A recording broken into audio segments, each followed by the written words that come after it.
Bienvenue dans le podcast Femme Kachayeko, un podcast féministe, décolonial et intersectionnel qui s'intéresse à la place des femmes dans les sociétés ultramarines. Et aujourd'hui, nous recevons deux nouvelles invitées. Pour cette deuxième partie de notre épisode sur la femme potomitan, le gros thème, il nous était nécessaire d'avoir plusieurs parties. D'ailleurs, on tenait à vous remercier puisqu'on a eu beaucoup de commentaires. Cet épisode vous a beaucoup plu. C'est un thème qui apparemment fait beaucoup de débats et encore heureux. Donc voilà, nous sommes avec deux autres personnes. On a voulu faire une discussion intergénérationnelle pour qu'on puisse débattre et discuter de ce qu'est la femme potomitan. Donc nous sommes avec Pauline et Christiane. Bonjour. Bonjour. Alors du coup, Bonjour. on va déjà vous poser la question, qu'est-ce que pour vous la femme potomitan ? Qu'est-ce que ça implique ? Est-ce que vous avez une expérience directe avec ? Ou est-ce que vous avez vécu avec l'idéal d'être une femme potomitan ou... Ah, les sourcils ont monté là d'une vitesse.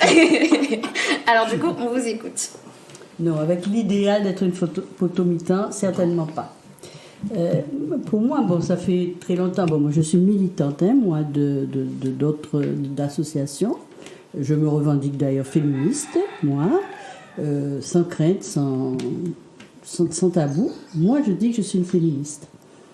Cela ne signifie absolument pas une revancharde, une anti-homme, une mangeuse, bouffeuse d'hommes. Bien au contraire. Pour moi, féminisme, et j'introduis cette notion pour que vous compreniez bien après ma position. Pour moi, le féminisme, c'est la revendication pour les femmes de tous les droits, les mêmes droits que pour les hommes, mais pas plus, d'accord ? Pas en prétendant que la femme serait meilleure, serait plus performante, non. Chacun dans son, même pas dans son rôle, mais chacun dans la totalité de ses possibilités, dans la totalité de ses droits humains, dans la totalité de ses attributs de personne humaine. Donc c'est en ce sens que je suis féministe. Je ne peux donc revendiquer le concept de femme potomitan. Pour moi, c'est d'abord effectivement un concept qui répond à quoi ? Moi, je le vois comme cela. C'est-à-dire, on sait d'où ça vient, en gros, je ne vais pas rentrer dans le détail, mais il semblerait que ce terme de potomitan, qui est commun à tous les colonies, enfin à tous les anciens lieux d'esclavage d'abord, colonies ensuite, anciennes officiellement, ou actuellement encore, enfin bref, on est dans la décolonisation. Mais disons aujourd'hui ce que nous appelons les Antilles ou les anciennes, parce que pas seulement les Antilles, il semblerait qu'à La Réunion aussi, le concept, il semblerait, on va revenir là-dessus. C'est bon. Enfin bref, ça répond à quoi ?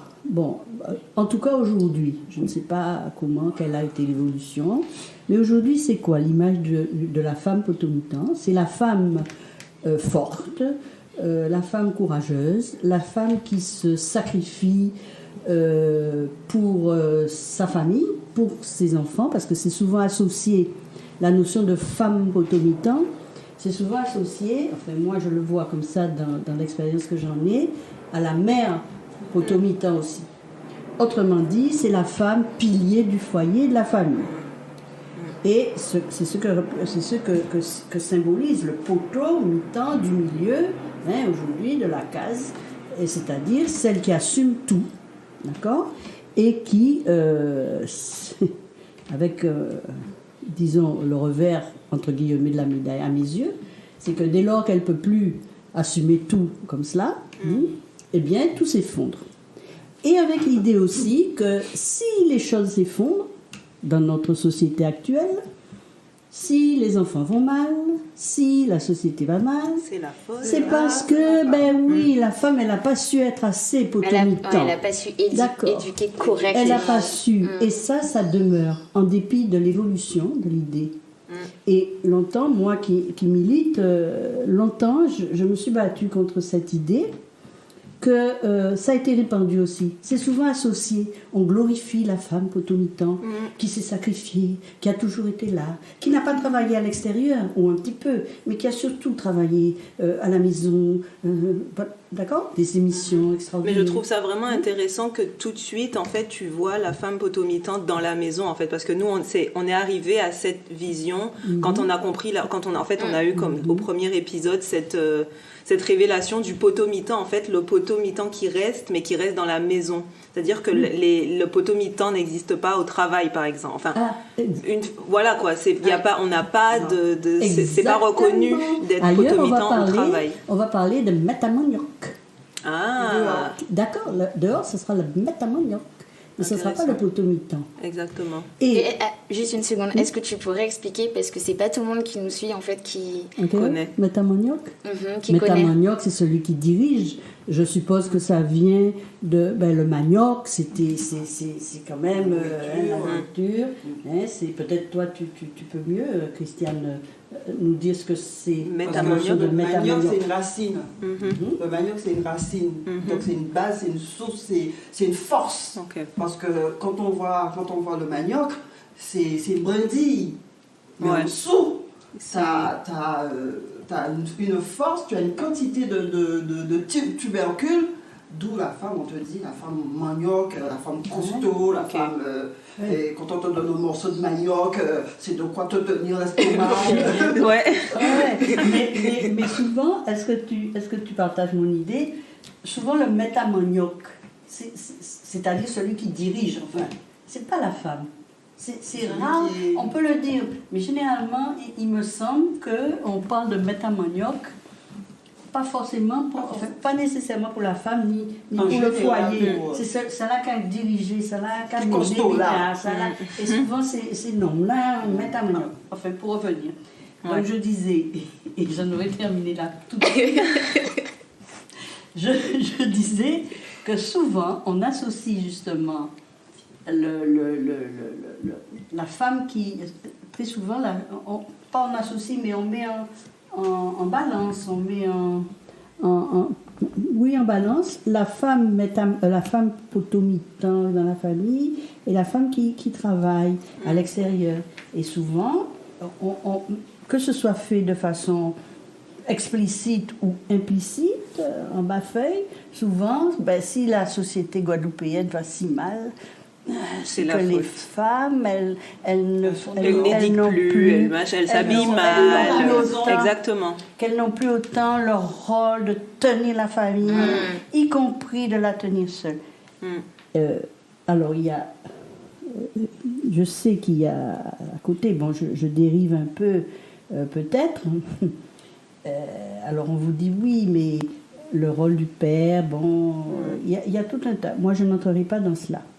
Ce que je dirais là, tout de suite, quitte à ce que vous m'interrompiez après, c'est que, contrairement à ce qu'on croit, certes, le concept de femme potomitan, c'est peut-être une réalité.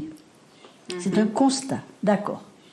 C'est que la femme a souvent été forcée, et encore forcée souvent, d'être ce pilier. Exactement. Elle est forcée par la réalité des choses. Et ce sont les conditions qui ont fait qu'elles deviennent. Exactement. Soit que c'est pas un choix nécessairement. Voilà. Alors. Transmission de génération en génération. Que ce soit un constat, nous sommes d'accord. Je suis d'accord. Ce rôle forcé, qu'elle l'assume avec beaucoup parfois de grâce. De grâce. Oui, non, mais je dis ça de ferveur. De ferveur. Ouais. D'accord.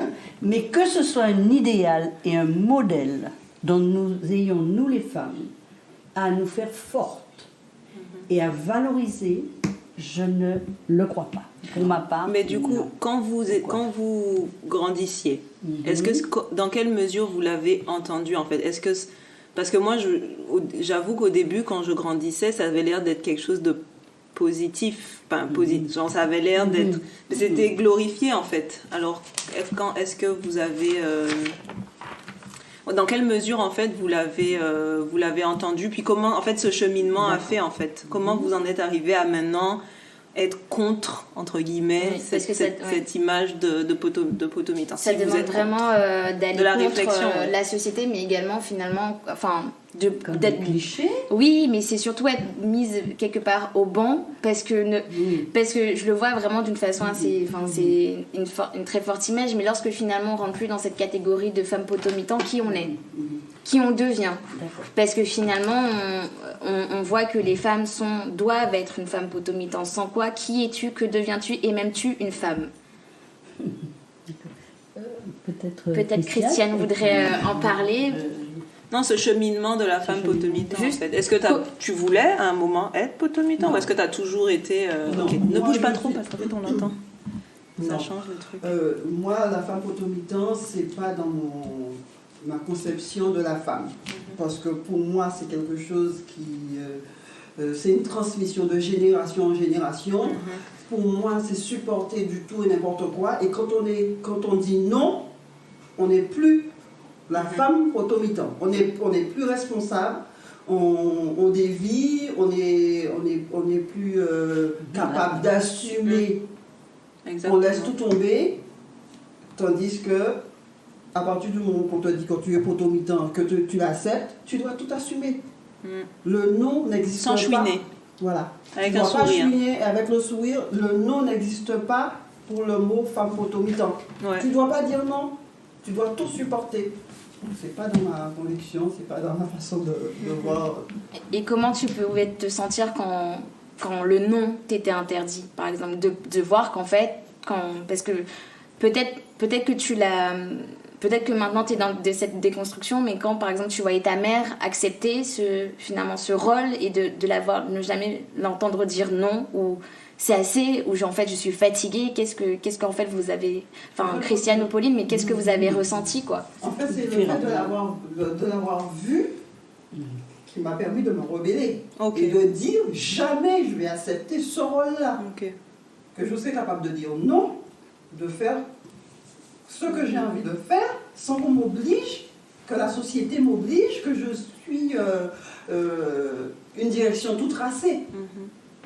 Est-ce que vous sentez qu'encore de nos jours, il y a cette pression d'être la femme potomitan, d'être une femme potomitan? Est-ce qu'il y a encore cette glorification? Parce que moi, j'avoue que j'entends de plus en plus, j'ai entendu beaucoup de femmes, même dans ma famille, être contre, en fait, dire « je veux pas être potomitan, ça m'intéresse pas ».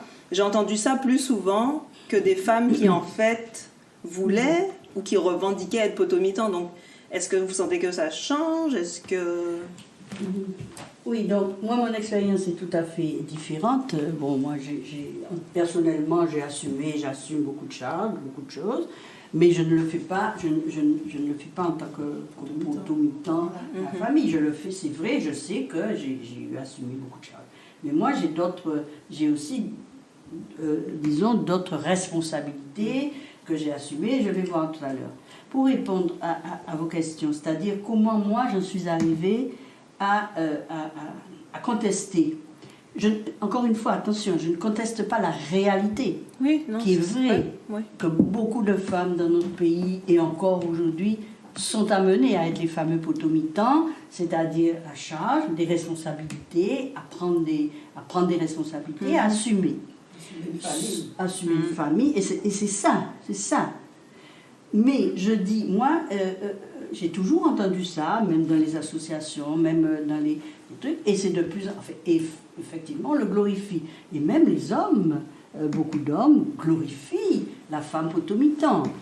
Et c'est devenu presque un cliché qu'on met en avant dès qu'on veut parler d'une femme forte ou d'une femme qui assume. Alors, tout de suite, c'est un bel exemple de potomitan. Et beaucoup de femmes, justement, intériorisent ça et se revendiquent aussi. Et se glorifient aussi. Oui, parce qu'on a l'impression que c'est bien, en fait, tout simplement, que c'est être potomitan, c'est bien d'avoir de la force, exactement, mais en fait, je suis d'accord, on ne voit pas le revers de la médaille. C'est bien d'être une femme forte, c'est bien de déterminer, et moi j'admire ça, c'est bien, et de l'être pour sa famille, de l'être pour ses enfants. Mais ce que je dis, c'est que ce mythe, en fait, ce poncif de la femme potomitan a pour effet, me semble-t-il, de reléguer la femme à un rôle, d'accord, qui est celui de mener la barque, dans la famille, dans le privé. Exactement. Dans le privé. On n'imagine pas, souvent on n'imagine pas qu'on va parler de potomitan, en tout cas ça ne se fait pas, à propos d'une femme politique. Exactement. D'accord, à propos d'une femme qui a du pouvoir dans une société, dans une administration, qui mène, qui a cette force, cette détermination. Non, on ne va pas dire potomitan. Il y a qu'à dire femme non, par exemple. D'accord, Une femme agressive, femme matador, tout ça. Mais il y a qu'à dire femme potomitan. À partir du moment que tu tiens la maison, Voilà. tu es une femme potomitan. Et on te relègue. Juste la maison. Juste la maison. Tu vois, à ton rôle de femme, de mère, d'épouse, et on t'encense parce que tu as fait ça. Et j'avais envie de rire, enfin tout à l'heure je pensais, Gertie Archimède, c'est la femme que l'on a mis en avant cette année de plus en plus. Disons aussi que pourtant, elle a longtemps été méconnue, critiquée, Totalement. pour ses raisons, pour ses appartenances politiques, pour sa façon de vivre. Mais c'est etc. toujours comme ça, toutes les manières. Oui, on l'a beaucoup. Et puis subitement, tout le monde a découvert. Et tout le monde en sent Gertie. J'en suis fort contente, puisque Gertie est à l'origine de l'association à laquelle j'appartiens et que j'aime beaucoup, qui est l'Union des femmes. Donc j'en suis contente. Mais qu'est-ce qu'on glorifie? Est-ce qu'on imagine parler de Gertie Archimède comme un potomitan? Jamais. Vous n'aurez jamais vu dans toutes les glorifications, dans toutes les mises en avant, dans tous les qualifiés élogieux, vous ne verrez jamais. Le terme. Pourquoi? Et pourtant, Gertie, elle n'a pas eu d'enfant. Écoute, elle n'a pas eu d'enfant elle-même, mais elle en a élevé. Elle a été chef de famille. Mais elle a été autre chose. Elle a été une femme qui, dès le départ, a dit, moi, je suis dans tous les domaines. Je m'affirme dans tous les domaines. Politique, social, je voyage, je fais partie de... Je suis une politique. Je participe à la décision, au pouvoir. Je sors. Je ne suis pas que dans la famille. Je ne suis pas que dans la maison. Et c'est pas un potomitan.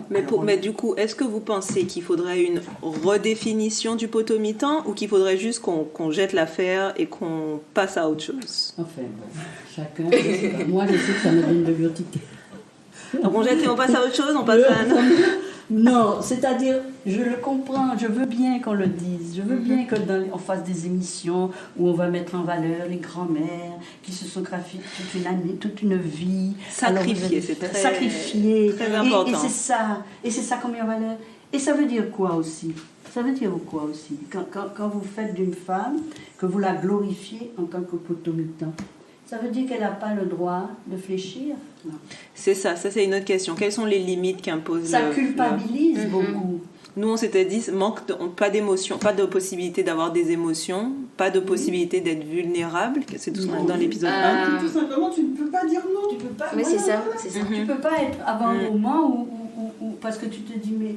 Et non seulement vis-à-vis de... Parce que nous avons une facilité, nous les femmes, d'intérioriser les tabous, les interdits, les trucs, on les intériorise. Et là, comme c'est ça le bel exemple, nous c'est des femmes potomitan, le très petit stade. Et si on va sentir ou envie faiblir, qui j'en peux faire pour faiblir sur ce potomitan? Et surtout, si on glorifie ça, d'une part. Donc ça culpabilise, ça peut culpabiliser. Bon, maintenant, c'est vrai que je pense que de plus en plus quand même, beaucoup de femmes aussi. On commence à comprendre. Voilà. Mais voilà. Elles sont des perdantes. Voilà, qu'elles sont piégées. Tout ça. Mais c'est ça. Et moi je dis qu'elles sont piégées. Que les femmes qui valorisent, elles se piègent elles-mêmes. Tu sais, moi je me méfie des poncifs, des choses où on répète sans réaliser, sans faire l'analyse de dire mais qu'est-ce qu'il y a derrière, qu'est-ce que ça veut dire derrière. Mais c'est exactement ça, c'est pour ça qu'on en parle, parce que dire femme potomitan, il y a tellement d'enjeux derrière. Et pour cette première partie, j'ai une amie qui m'a envoyé un message où elle me disait qu'en fait, et j'ai trouvé ça vraiment d'une grande tristesse, parce que sa mère est décédée il y a bientôt 3 ans, donc j'espère que je ne me trompe pas, Rati, mais voilà. Sa mère est décédée et elle m'a dit, quand sa mère est décédée, tout tout est parti avec. Et en même temps, ça revient bien sur le côté quelle est la maison, parce que finalement la maison, mais c'est ça, mais la maison reste là, se fissure d'année en année pour un jour disparaître. Et quand elle disparaît, les personnes qui y vivaient n'ont plus de maison. Et en fait, c'est ça qu'elle devient à un moment donné, la femme potomitan. Elle disparaît tellement dans cette idée d'être, comme Solène avait dit, d'être physique, dans le côté d'être la maison, que lorsqu'elle n'est plus, les gens autour n'ont plus de maison. Il n'existe plus aucun lien qui rattache les gens entre eux. La famille n'est plus famille, puisque la famille n'a plus de foyer. Elle n'a plus son berceau, son nid. Exactement, elle a plus de socle. Et quand j'y ai pensé, à ça, je me suis dit, waouh, c'est quelque part c'est beau, parce que c'est beau de se dire qu'avec la mère il y a ces liens qui sont forts, mais de se dire qu'un jour, quand elle n'est plus, les liens disparaissent aussi vite qu'ils ne sont apparus.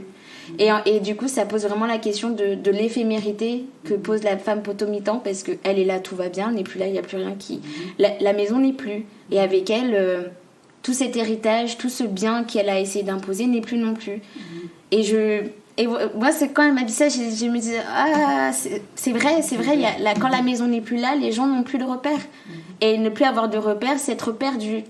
Je pense qu'on a souvent l'exemple avec les enfants qui n'ont pas de mère. En général, c'est après elles qui vont pleurer le plus vite. On dit souvent les enfants qui n'ont pas de maman sont sans repère. Oui. Maman. D'ailleurs, c'est une expression. Sans maman. Sans maman. C'est ça. Ils n'ont pas de repère. Ils ne savent pas où aller. Et c'est triste qu'en fait, c'est bien qu'elle soit le guide, qu'elle soit là pour éclairer le passage, mais finalement, on est censé pouvoir continuer de vivre en fait, et de pas attendre qu'elle fasse tout. Et en fait, ce sont des adultes qui ne sont préparés à rien et qui attendent qu'une autre femme prenne la place de cette maman qu'ils ont perdue, qu'ils n'ont pas eu. Tu as raison. Tu sais, moi aussi je ne me connais pas. Tu as dit quelque chose qui m'a semblé très beau, c'est que effectivement c'est beau la maman.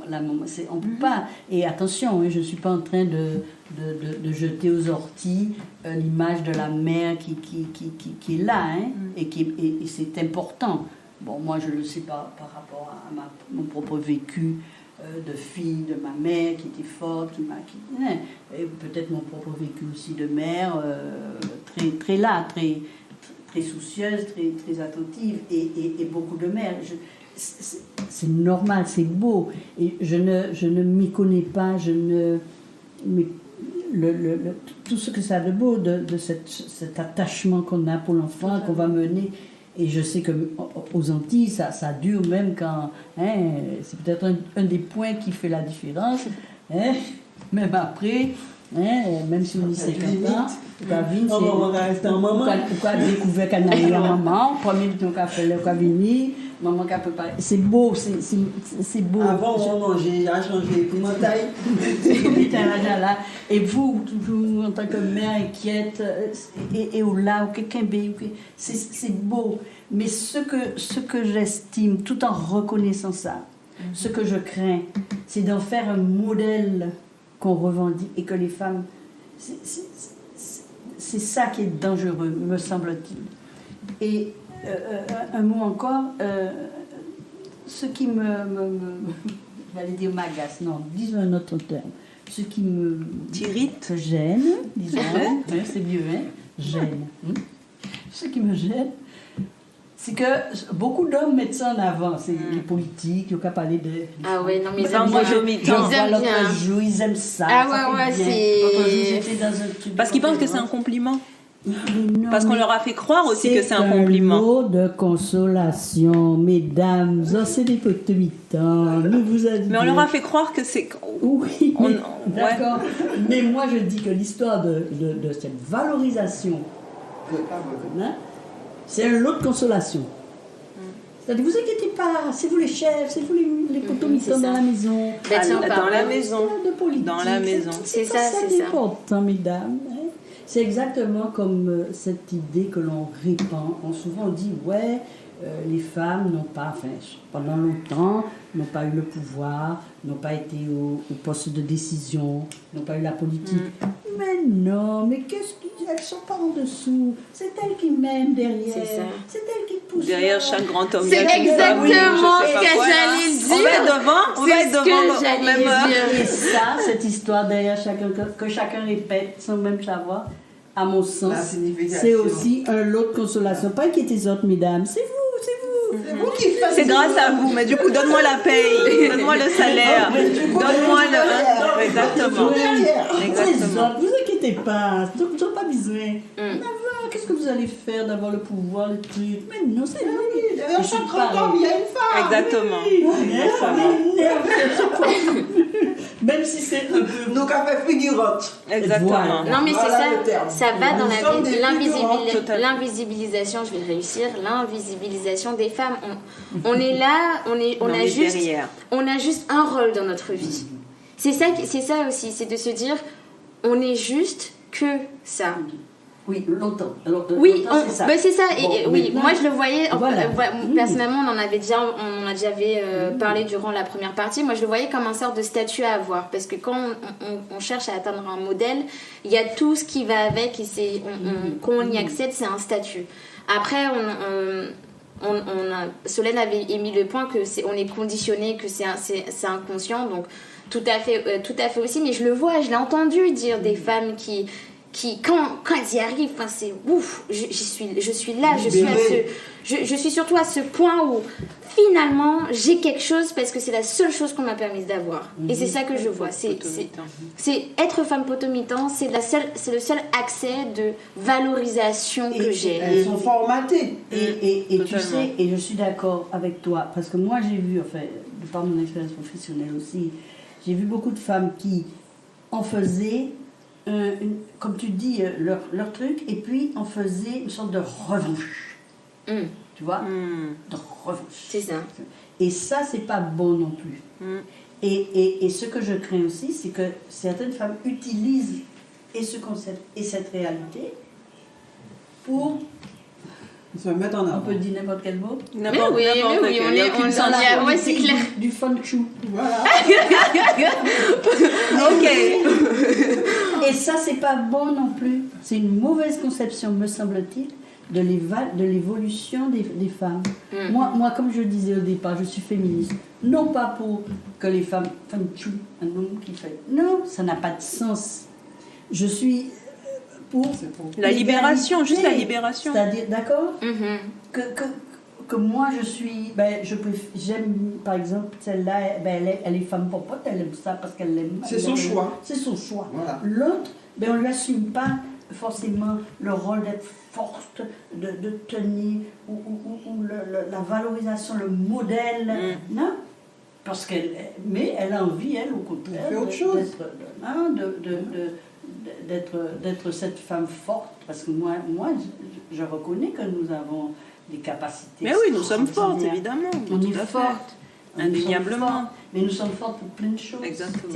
C'est ça en fait, Et moi, pour souvent, plein de choses. J'ai vu, encore une fois, de par ma pourcent des femmes qui arrivaient complètement effondrées parce que le mari les avait laissées.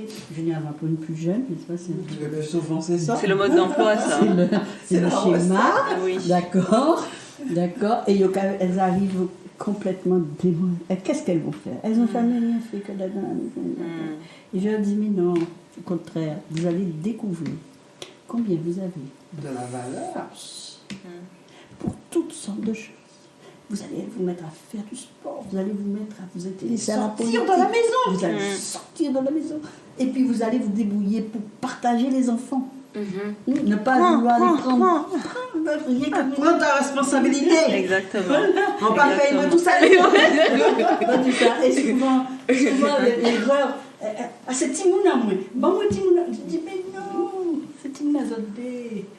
Le temps que c'est là qui a occupé le Timouna. Vous, quand occupez d'elle. Oui, et justement, on en parlait. Et tu vois, bon. Mais il faut faire ça pas dans la joie, mais dans l'ouverture, dans la générosité d'esprit.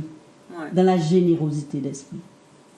Et vouloir s'épanouir, vouloir grandir, vouloir dans la générosité. Mais ce qu'on disait aussi dans le premier épisode, c'est que la femme potomitan, et ça rejoint ce que tu disais, c'est que elle ne permet pas aux femmes de créer une autre vision de la féminité et de la femme, en fait. C'est parce que parce que normalement, on pourrait juste s'amuser, en fait, faire du sport, machin. Mais exactement, c'est comme si femme potomitan, je m'occupe de la maison, mais c'est la seule version de femme qui existe. Ça permet pas de créer une autre vision de ce qu'on appelle la féminité, ce qu'on appelle la femme. C'est une fois qu'elles arrivent dans ton bureau et qu'elles sont cassées, qu'on leur... C'est comme si on leur faisait découvrir, mais tu peux t'amuser, tu vas faire du sport, tu vas découvrir une autre féminité, en fait, tout simplement. Tu peux y arriver toute seule. Exactement. Oui, pas toute seule. Et que tu n'es pas assujettie uniquement à... Ni d'une personne, ni d'un statut. Oui, c'est ça, parce que bien avec Femme Potomitan, et encore une fois, parce que je vais encore reparler de mon amie Rati qui a fait je trouvais un excellent commentaire. Mais c'est la mise à disposition des corps féminins. Elles sont là. Et elle disait, quand je revenais de l'école, maman était là. Quand je revenais des courses, maman était là. Et nous, on pouvait partir. Ne pas penser à elle, forcément, dans nos têtes, mais elle attendait. Elle attendait notre retour. Elle attendait de faire à manger, qu'on revienne. C'est ça aussi, c'est la mise à disposition et se dire qu'en fait, ma vie... peut m'appartenir. Et c'est ça qu'on n'apprend pas aux femmes, qu'en fait, on peut être égoïste, il n'y a aucun problème avec ça. On peut sortir de cette maison, certes pour s'amuser, mais pour être égoïste. On ne sait pas on ne sait pas qu'est-ce que c'est. On n'a pas d'estime pour soi, on ne s'aime pas avant soi-même, on aime les autres, nos enfants, notre mari, avant de nous aimer nous-mêmes. Et cette mise à disposition, je la trouvais vraiment horrible parce que tu es une petite chose qu'on a placée tu es un objet qu'on a placé sur un meuble, et que seuls tes propriétaires peuvent te déplacer. Et tes propriétaires, dans ce sens assez brutal, sont tes enfants et ton mari.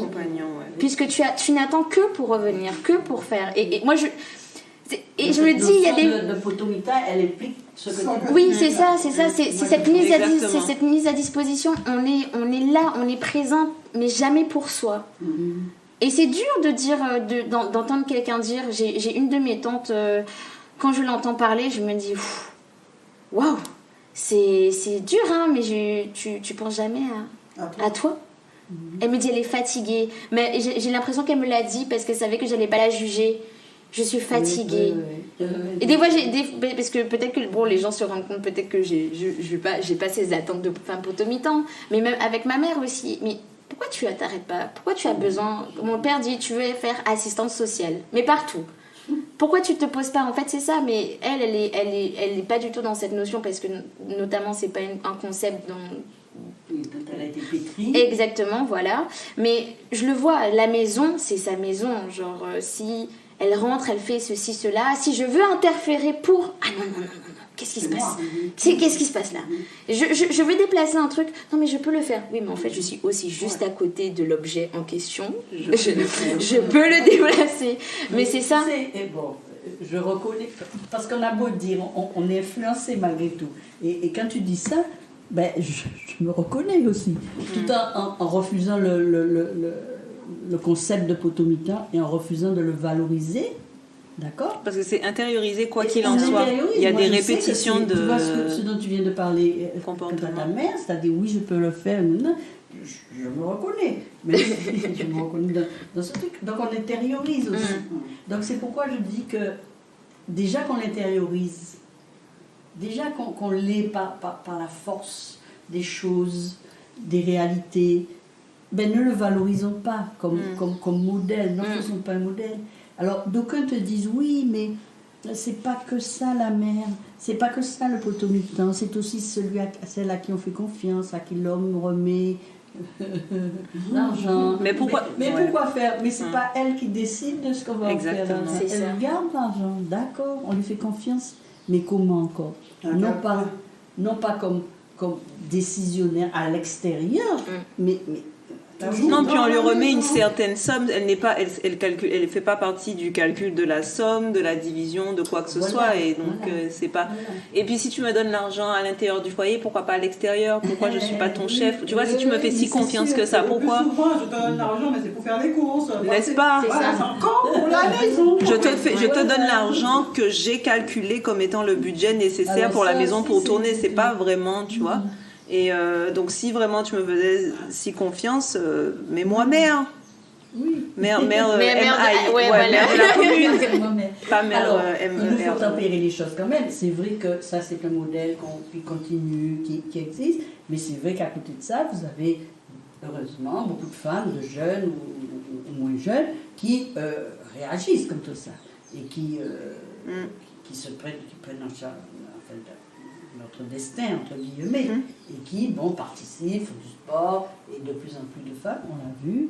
Et je pense que ça, c'est une des particularités de notre pays par rapport à d'autres, de femmes qui s'impliquent et qui maintenant entendent le nombre de femmes politiques que nous avons, parité. Alors tout ça, c'est bien aussi.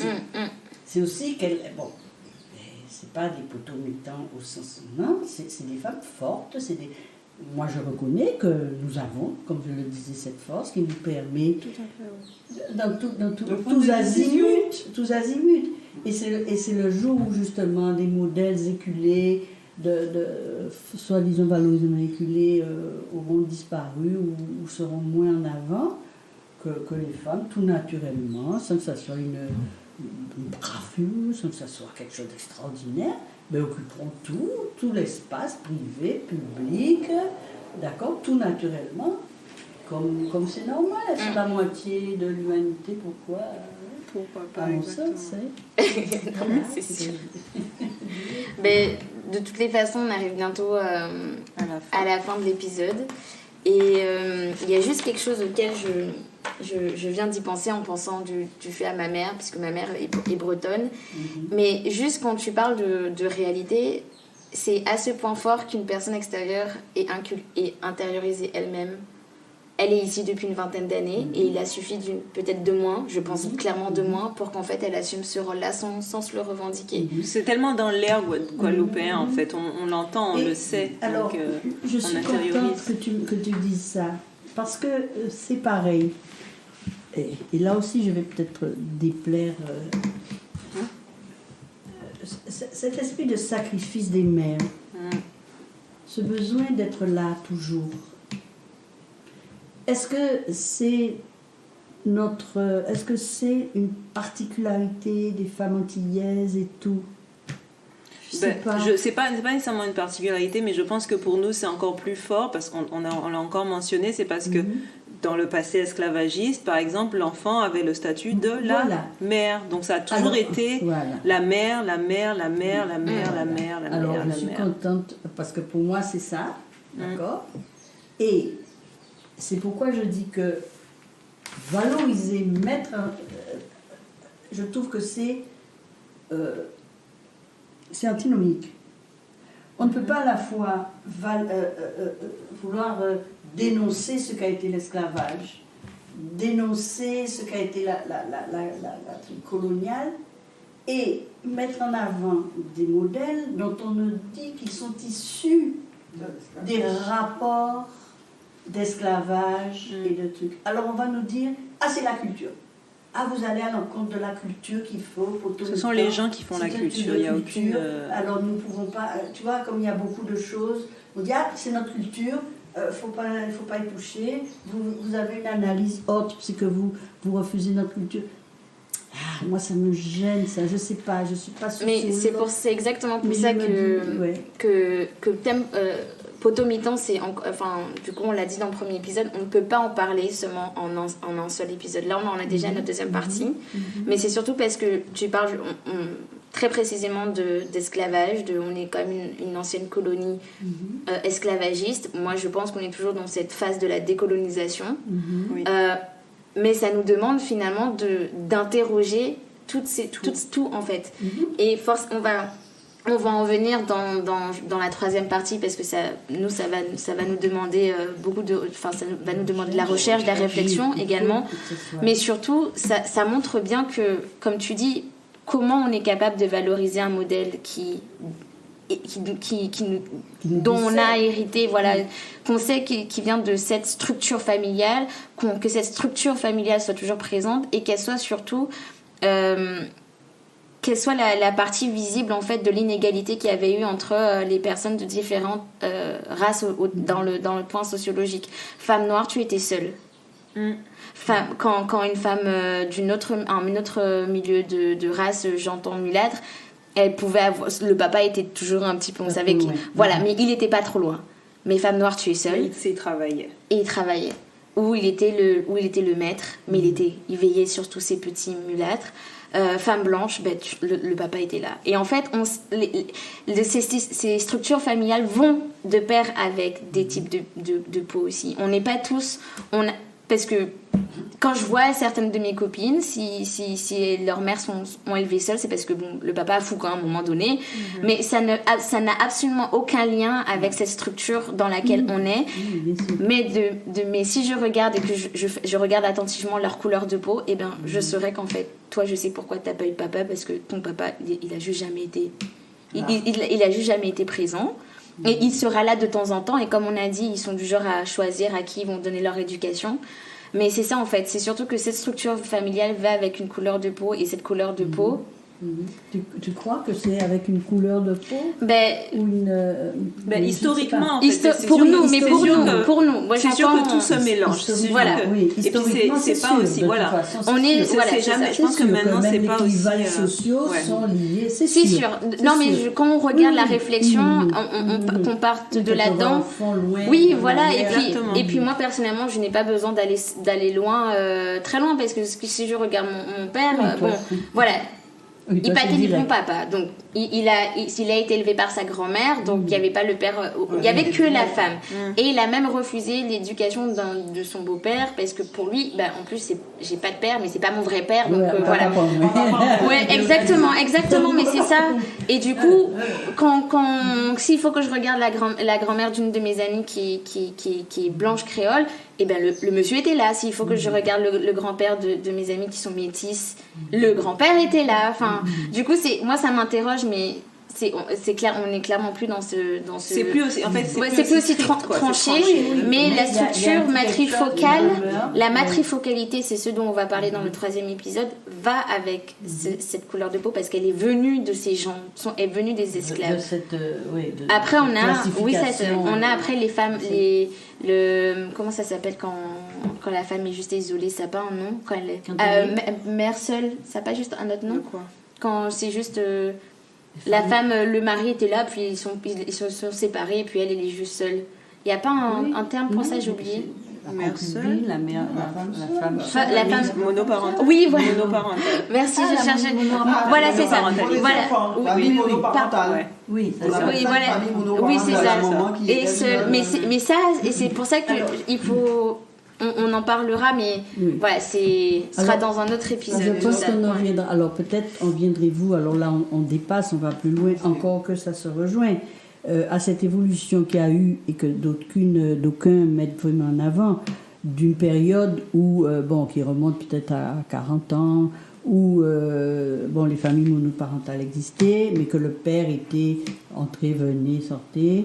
Et qu'il y a eu cette fameuse évolution, cette fameuse loi qu'on appelait les lois de Giscard d'Estaing, qui avait instauré la location femme seule, qui incitait les femmes à être seules et qui c'est vrai et qui a été vraiment quelque chose d'horrible, parce que la condition pour tu vois. En France, ça s'appelait parents isolés. C'est différent que femme seule. Et en Guadeloupe, aussi, ça s'est appelé femme seule. Ça veut dire qu'il fallait que la femme soit seule. Et ça a créé des drames épouvantables. Alors, tu avais des femmes qui avaient le rhum, d'accord, qui venaient, l'enfant savait. Mais à partir d'un moment, il ne fallait pas que l'homme... pour pouvoir toucher. Donc, comme il y avait des enquêtes, et la sécu venait rentrer chez... c'est pas une blague, moi j'ai connu ça. Il ne devait pas dormir dans la maison. Et il ne fallait pas qu'il y ait de pantalon, ni de caleçon, ni de slip. Et c'est pas une blague, ça a l'air d'être... Donc, résultat des courses, soit à 2h du matin, en tout cas Foucan, donc il n'a pas connu de vous. Mais oui, d'accord. Ou cabine en cachette. C'est ça. Ou cabine en cachette. Et ça a créé... alors que ça a toujours existé, les familles où le père, il va, il vient, il a... mais il y avait la référence du père quand même. On savait qu'on verrait le père peut-être une fois le dimanche. Le dimanche, il venait avec la viande. Parce que c'était ça, le papa. Donc, il y avait cette quand même ce rapport, il y avait quand même cette famille. Hein, même si le père, c'était une espèce de truc épisodique, ou bien non, parce qu'il y en a aussi qui venaient fréquemment. Il ne faut pas non plus tout jeter l'opprobre sur les pères de la Guadeloupe. Hein. Mais à partir de cette histoire de femme seule, ça a été des drames épouvantables. Donc les femmes repoussées, donc on ne parlait pas, ou bien il y a dit, si on m'a dit aussi papa, dis non, pas ni papa, hein, pas ni papa, hein, pas ni d'accord. Voilà. Mais et moi, ça, je pense que ça a marqué, c'est vrai aussi. Et que ça a été. Parce que ça coïncide aussi avec une période de jeunes arrivés à un certain âge, de délinquance, tu vois, comment dire, de familles qui volent en éclats, qui n'existent plus. Tu vois, c'est vrai. Et finalement, les femmes, et il y en a qui donc, du coup, étaient d'autant plus légitimes à assurer le rôle de femme potomitan. Oui, parce que pour percevoir cette fameuse allocation à l'époque, il fallait quand même avoir un gosse. Oui. Et on considérait comme femme seule. Voilà. Et il n'y a pas parents isolés, c'est que papa au moment. Là, c'est femme seule. Mais de toutes les manières, moi, je pense que dans notre histoire, depuis l'esclavage, il y a toujours eu un effort du pays colonisateur, entre guillemets, de briser la famille. De briser la famille. Donc, je pense que ça allait complètement dans l'effort de garder le père hors de la maison pour détruire la structure familiale et la famille. C'est tout un système, ça fait partie du système patriarcal, capitaliste, colonial, impérialiste, etc. Mais on a déjà fait une bonne discussion. Ça nous a fait déjà 3/4 d'heure. Je pense qu'on a couvert pas mal de choses. Mais en fait, on se rend compte que quelle que soit la génération, ça existe encore, ça existe toujours, et qu'on le perçoit toujours de la même façon, de cette façon agressive de nous mettre sur un piédestal, mais qui en fait reste à l'intérieur de la maison. Mais certaines continuent, même femmes continuent à le valoriser. Ah oui, mais c'est sûr, mais... Ouais. Bon. Le concept, en tout cas, il est là. Et là, vous l'avez entendu, qui justement mettent en valeur le... Ah ben oui. Ah oui, tout à fait. Qui veulent c'est positif. Exactement, revendiquer. Oui, bien sûr. Tout à fait. Mais parce qu'on n'y voit que le côté force et puissance. C'est ça. Et oui, en fait, c'est comme tu disais, on ne veut pas non plus cracher sur... Parce que oui, c'est bien d'être forte, mais si tu n'as pas le droit... Quelles conditions? Si c'est aucune faiblesse, aucune vulnérabilité, aucune émotion... un rejet inconscient ou conscient du père et de la masculinité dans autre chose. Exactement.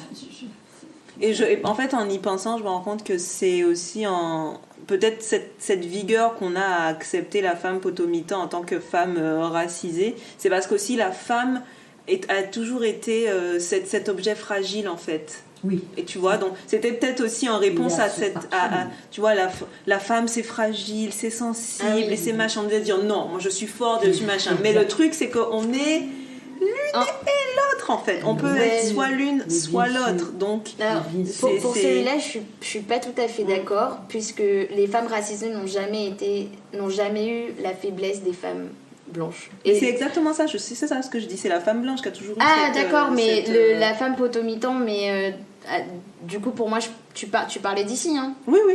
Parce que quand tu disais qu'on est forte, tout ça, mais en fait les femmes noires ont toujours été fortes. À aucun moment on leur a permis de ne pas être forte en fait. C'est ça, exactement. Mais non, moi je disais que la raison pour laquelle on a cette ferveur de dire femme potomitan, certaines en tout cas, c'était peut-être en réponse à cette image de la femme sensible que la société a essayé de construire. La femme est toujours genre, pas la femme noire évidemment, mais je parle de la femme, genre la femme universelle. D'accord, parce que la femme c'est toujours la sensible. Exactement, sexe faible, machin. Donc nous, quand on a entendu cette affaire de potomitan, on s'est dit génial, c'est mon aubaine pour ne pas être faible, pour ne pas être le sexe faible, mais en fait on s'est emprisonné dans quelque chose d'autre. Exactement. Qui t'empêche d'avancer. Et je pense que sur ça va être une bonne transition pour la troisième partie, pour justement expliquer la structure, la construction de la femme potomitan, comment c'est venu ici, pourquoi on en est toujours intériorisé. Et voilà, sur ces très belles paroles, on va devoir se quitter. Mais en tout cas, on tient à vous remercier pour cet échange. Ça a vraiment été très intéressant. Ça nous a surtout permis de confronter nos expériences et de voir où pouvait mener la réflexion. Parce que souvent, on a tendance à dire qu'on s'écoute pas assez les uns avec les autres. Mais voilà, que les jeunes n'écoutent pas et pourtant. C'est ça, exactement. Non, au contraire. Donc, je sais pas, est-ce que vous avez un dernier et tout petit mot à dire? Non. Non, sinon que c'était très intéressant et que le sujet fait qu'on s'enflamme peut-être. Ouais. Et bon repas. Et que voilà, hein. Mais c'est parce que c'est à cœur. Moi, j'y tiens à cœur. C'est une réflexion que je mène depuis très longtemps et où je ne suis pas toujours suivie, même dans mon association. Mais c'est pas grave. On va y arriver à ça. Les choses avancent. Ben, je pense qu'on a fini. Ouais, merci ça. beaucoup d'avoir participé. Et puis pour nos écouteurs, retrouvez-nous sur les réseaux sociaux, sur la page Instagram ou Facebook de Femme Kachayeko, vos hôtes, Mélissa Marival, mel.marival, et moi-même Solène.jpeg. Et puis n'hésitez pas à faire vos commentaires, continuer à commenter et partager. Et, on a déjà eu beaucoup de retours, ça nous fait vraiment plaisir. On aime savoir ce que vous en pensez. Et puis, restez connectés pour le prochain épisode. C'est ça, on revient sûrement dans 2 semaines. En tout cas, comme d'habitude, deux épisodes par mois. Peut-être qu'on va arrêter de dire dans 2 semaines parce que des fois, on n'est pas super précise. Mais 2 épisodes par mois. Et le 3e épisode, la 3e partie sera également en février, où on ira dans le fin fond du problème. En tout cas, réflexion beaucoup plus non pas qu'elle n'était pas approfondie, c'est pas ce que je veux dire, mais en tout cas une réflexion où on va vraiment essayer de déconstruire exactement ce modèle et de voir qu'est-ce qu'on peut en faire en fait, où va mener la déconstruction et la réflexion. Voilà, bon alors ciao hein. Ciao.